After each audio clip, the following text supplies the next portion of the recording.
السلام علیکم ورحمۃ اللہ وبرکاتہ۔ امید ہے آپ تمام حضرات خیریت سے ہوں گے۔ جب 12ویں شریک کا مہینہ آتا ہے تو مسلمان لوگ کیا کرتے ہیں؟ میلاد مناتے ہیں۔ میلاد منانا کیا؟ وہ اپنی چھتوں پر جھنڈے لگاتے ہیں، وہ اپنی گھروں کو سجاتے ہیں، لائٹنگ لگاتے ہیں، وہ کھانا کھلاتے ہیں، وہ تبرکات تقسیم کرتے ہیں، وہ گلیوں میں نکل کر نبی کا جلوس نکالتے ہیں، خوشیاں مناتے ہیں۔ تو جب یہ خوشی مناتے ہیں تو شیطان کو بڑی تکلیف ہوتی ہے، بڑا دکھ ہوتا ہے کہ اب یہ نبی کا میلاد منا کر اپنے درجات بلند کر رہے ہیں اور اپنے ثواب میں اضافہ کر رہے ہیں، اس کو تکلیف ہوتی ہے۔ ابھی ہمارے بھائی نے ایک سوال کیا کہ کیا میلاد منانا صحابہ سے ثابت ہے؟ کیا صحابہ نے میلاد منایا؟ تو میں آپ کو بتاؤں گا کہ صحابہ نے بھی میلاد منایا۔ پہلے میں قرآن کی ایک آیت کریمہ آپ کے سامنے پیش کر دوں۔ اللہ تبارک و تعالی ارشاد فرماتا ہے، قل بفضل اللہ وبرحمتہ فبذلک فلیفرحوا۔ اے محبوب ان لوگوں سے کہہ دو۔ اب اللہ نے اپنے محبوب سے کہا تو کسی کافر کے لیے تو کہا نہیں، مسلمانوں کے لیے، مومنوں کے لیے کہا، اے محبوب ان مسلمانوں سے، ان مومنوں سے کہہ دو کہ جب اللہ کا فضل ملے، اللہ کی رحمت ملے تو خوشی مناؤ، خوشی منانی چاہیے اللہ کا۔ اب میں آپ سے پوچھوں کہ اللہ کا سب سے بڑا فضل کیا ہے؟ سب سے بڑی رحمت کیا ہے؟ تو کوئی بھی کہہ دے گا کہ اللہ کا سب سے بڑا فضل نبی کا اس دنیا میں آنا ہے۔ اللہ کا سب سے بڑی رحمت اللہ کی ہمارے نبی کا اللہ کو اس دنیا میں بھیجنا ہے۔ سب سے بڑا فضل ہمارے نبی ہے، کیونکہ قرآن ہمیں نبی کے صدقے میں ملا ہے، یہ رمضان ہمیں ہمارے نبی کے صدقے میں ملا ہے، یہ جو ہم مسلمان ہوئے ہیں نبی کے صدقے میں ہے، یہ جو دنیا ہمیں اللہ تبارک و تعالیٰ کو ہم نے جانا نبی کے صدقے میں، تو نبی سب سے بڑا فضل ہے، تو ان کے آنے پہ خوشی منانی چاہیے، ایک دلیل۔ دوسری، اللہ تبارک و تعالیٰ ارشاد فرماتا ہے وَأَمَّا بِنِعْمَةِ رَبِّكَ فَحَدِّثْ، کہ اپنے رب کی نعمت کا خوب خوب چرچا کرو۔ نعمت ہی تو ہے ہمارے نبی اس دنیا میں آئے، سب سے بڑی نعمت، سب سے بڑا فضل اللہ کے نبی کا اس دنیا میں آنا، تو خوب خوب چرچا کرو۔ اب چرچا کیسے کرو؟ اپنے گھروں کو سجاؤ، اپنے گھروں پر لائٹنگ لگاؤ، اپنے گھروں پر جھنڈے لگاؤ، گلیوں میں نکلو، جلوس نکالو، خوب کھانے کھلاؤ، خوب تبرکات نبی کی اس آنے کی خوشی میں بانٹو۔ یہی تو ہے میلاد منانا۔ یہ شیطان کو تکلیف ہو جاتی ہے۔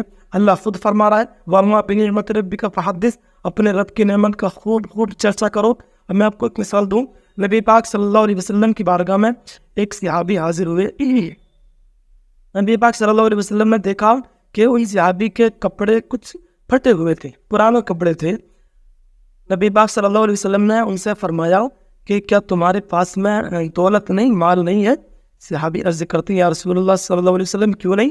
میرے پاس مویشی ہیں، میرے پاس دنانیر ہے، میرے پاس میں دراہم ہے، یا رسول اللہ میرے پاس باغات ہیں۔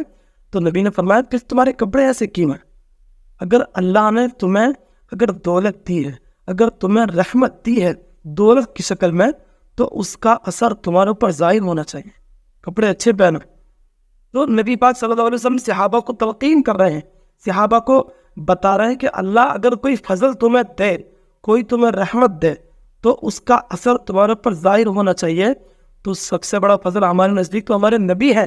اگر ہم ان کی آنے کی خوشی منائیں، میلاد منائیں، تو لوگوں کو تکلیف ہو جاتی ہے۔ وہ کہتے ہیں کہ 12 کو کیوں مناتے ہو؟ سوال یہ آتا ہے کہ 12 کو کیوں مناتے ہو؟ نبی تو 9 کو آئے تھے، تو ہم کہتے ہیں 9 کو میلاد مناؤ، 9 کو مناؤ، ہم تو سارا سال مناتے ہیں، 9 کو میلاد مناؤ۔ اب وہ صحابہ کرام سے کہا تھا نا کہ صحابہ سے ثابت ہے، میں آپ کو بتاؤں صحابہ سے ثابت ہے۔ نبی پاک صلی اللہ علیہ وسلم جب مکے میں رہتے تھے تو اسلام کی غربتوں کا عالم تھا، غربتوں کا، کچھ لوگ اسلام لائے تھے۔ اب کفار مکہ مسلمانوں پر ظلم کیا کرتے تھے، تو نبی پاک صلی اللہ علیہ وسلم نے صحابہ کو حکم دیا ہجرت کا۔ اب حضرت جعفر طیار، حضرت علی کے بڑے بھائی، یہ کچھ صحابہ کو لے کر حبشہ چلے گئے، ہجرت کر کے حبشہ گئے۔ تو مکے کے سردار حبشہ پہنچ گئے۔ حبشہ جانے کے بعد انہوں نے حبشہ کے بادشاہ سے، نجاشی بادشاہ سے کہا کہ یہ ہمارے بھاگے ہوئے غلام ہیں اور انہوں نے نیا دین اخذ کر لیا ہے، اور یہ ہمارے خداؤں کو، ہمارے بتوں کو برا کہتے ہیں، ان کو ہمارے حوالے کر دو۔ اب نجاشی بادشاہ نے ان کو بلایا کہ تمہارے جو اس ٹیم کا لیڈر ہے، جو تم میں سب سے تمہارا سردار ہے، اس کو ہمارے پاس بھیجو، ہم کچھ سوال کرنا چاہتے ہیں۔ حضرت جعفر طیار جب جانے لگے تو لوگوں نے کہا ان کے ساتھیوں نے کہ جانے کے بعد ہلکی پھلکی بات کرنا، زیادہ بات مت کرنا۔ حضرت جعفر طیار کہتے ہیں کہ میں ہلکی پھلکی کیوں بات کروں؟ کہ ہم جھوٹے ہیں؟ کہ ہمارے نبی جھوٹے ہیں؟ ہمارے نبی حق ہیں، ہمارے نبی سچے ہیں، تو ہم تو پوری بات کریں گے، حشر تک ڈالیں گے ہم پیدائش سے مولا کی دھوم، دم میں جب تک دم ہے ذکر ان کا سناتے جائیں گے۔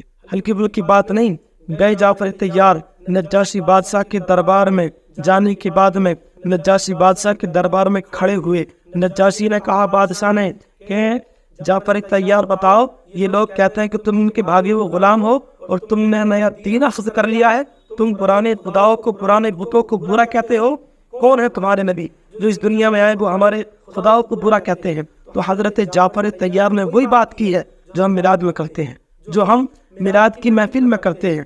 حضرت جعفر طیار نے کہا اے نجاشی بادشاہ، ہم تو اپنی بیٹیوں کو زندہ درگور کر دیا کرتے تھے۔ اے نجاشی بادشاہ، ہم تو اپنے ماں باپوں کو گردن میں رسی ڈال کر بازار میں لے جا کر بیچ دیا کرتے تھے۔ اے نجاشی بادشاہ، ہمارے یہاں پر اگر کسی کا انتقال ہو جاتا، اگر کوئی مر جاتا تھا تو اس کی بیوی کو اس کی چتا پر جلا کر خاک کر دیا کرتے تھے، یا اس کو عدت گزارنے کا طریقہ شرمناک کا ہم نے بنا رکھا تھا۔ اللہ اکبر۔ حضرت نجاشی بادشاہ کے دربار میں حضرت جعفر طیار یہ جو میلاد کی محفل میں ہم ذکر کر رہے تھے، کرتے ہیں، وہی ذکر کر رہے تھے۔ اے نجاشی بادشاہ، جب ہمارے نبی اس دنیا میں آئے، آنے کے بعد میں ہمارے نبی نے کہا اے لوگوں، آج کے بعد اپنی ماں کو مت بیچنا، اپنے باپوں کو مت بیچنا، تمہاری ماں کے قدموں کے طرح جنت ہے۔